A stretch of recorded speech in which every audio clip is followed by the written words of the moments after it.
Well, the possibilities of a blockchain are pretty much, are limited by our imagination. I see blockchain as a technology. I don't see it as a currency. I don't see it as a specific asset or as an asset class. Blockchain, it represents transparency, openness, freedom, and control of your assets. And just from taking those principles, the possibilities are endless. It is true that there's a lot of speculation around it. It is true that there's a lot of people trying to come up with a killer application.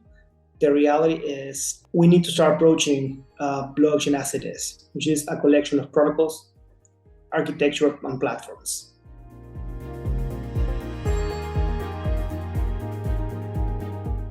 Let's imagine for a second a financial world where you know what your assets are, you know what your assets are invested in, you can move your money anywhere with zero or very cheap fees. When you have control, really, you have control of your assets. That's the future that is not only going to have an impact on the developed world, but also in the developing world. Remember that there's a large part of the population that are unbanked. They don't have access to financial services. If we can actually bring those financial services to these people and bring to the most remote corner of the world, we are pretty much including those people in our society. The same way we did with the cell phone, the same way we did with the internet. It's a platform that has the potential a lot of potential for social inclusion. So the long-term benefits that I see is, as I said before, more social inclusion, more financial inclusion, people taking control of their financial assets, people taking control of how they invest, how they bank. And for me, that is a future where is going to be disruptive for the current status quo, and we're seeing it right now.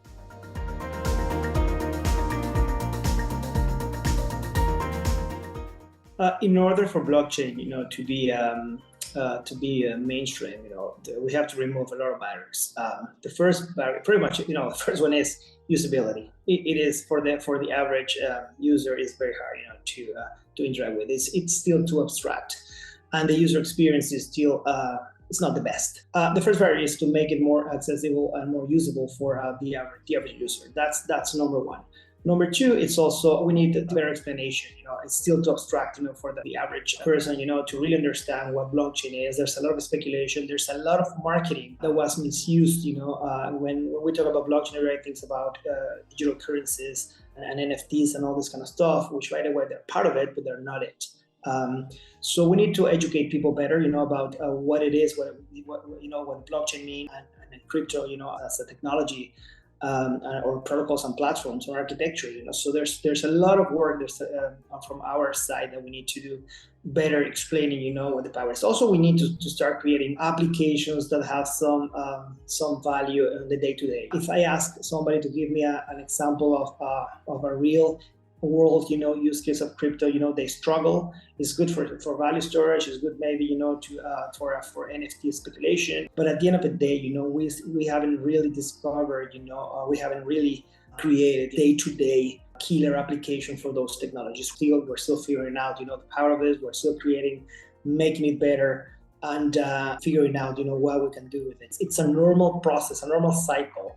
From when we have a new technology that it's very powerful and with endless application, most of the time, as engineers, as creators, we struggle, to find the real value proposition.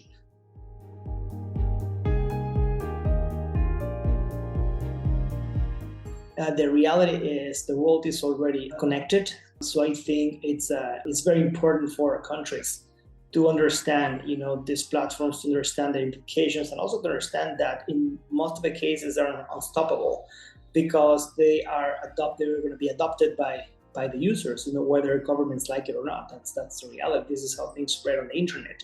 So just by changing that way of thinking, we can open our minds, say, hey, I think it's time for the industries, for the tech industry and the governments to work together, hand by hand, and allow this innovation to happen in a safer way without jeopardizing the finance of the people. Right? What I know is that innovation occurs faster and regulators they try to act. So sometimes it's a race between innovation and regulation. In some areas, that race is more balanced, and because there's more agreements. Like for example, healthcare is one of the industries that is highly regulated, and it's still moving, right? There's still a lot of innovation happening.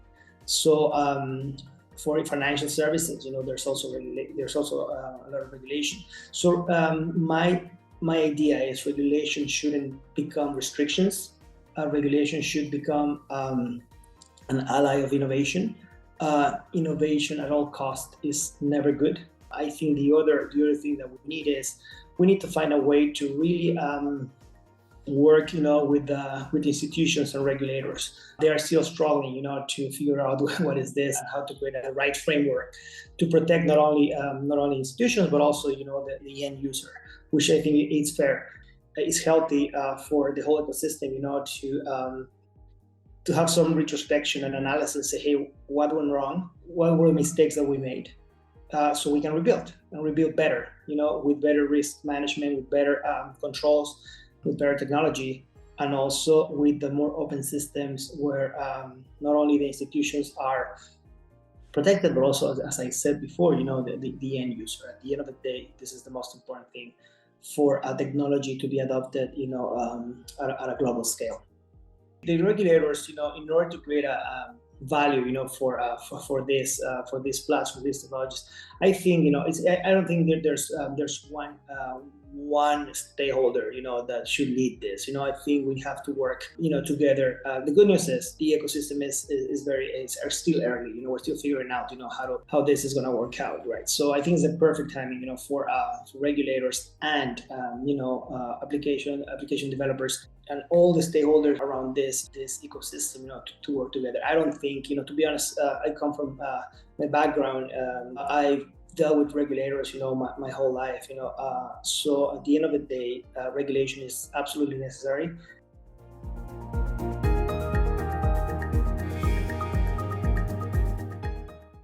Decentralization is pretty much the core of the blockchain, right? And it is as simple as that, because it provides transparency, it provides resiliency, but also allows a more balanced transfer of power. So that for me, that the distributed nature of the blockchain is something that I really like. Security of digital assets. At the end of the day, digital assets are like physical assets. If you don't store it properly, they can be stolen. So do we need to provide better tools? Absolutely yes. But I think the most interesting thing and the best thing we can actually do is to provide education to the users, right? So they need to understand that having a digital asset in the wallet, is like having a piece of gold in your safe.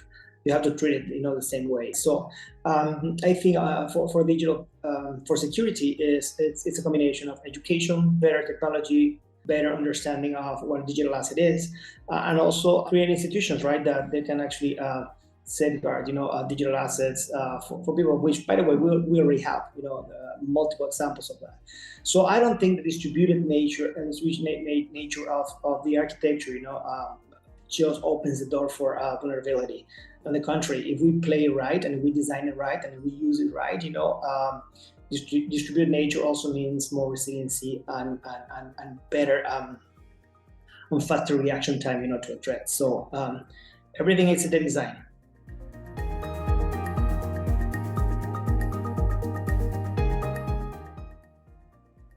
Do I believe that a digital asset will be universally adopted?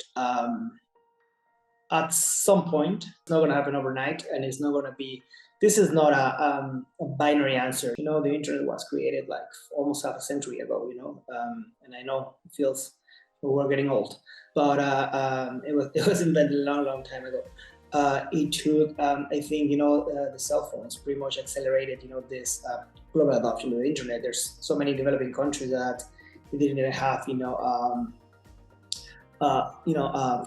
just telephones, so they went from no communication to mobile, and then when the smartphone showed up, and the application and all the applications started to be built on top of it, the internet, the global internet as we know it, was created. So, but it took many, many years, 2 decades, to take the shape that it has right now. So I think the same is going to happen, with the blockchain. It doesn't mean that that it's going to happen on the first world first. It could happen in the first world first, but also could happen in emerging markets in developing countries. Because remember, there's a lot of unbanked. There's a lot of people that they don't have access to financial services, but they do have phones. We can actually provide social and financial inclusion to those communities, which is great.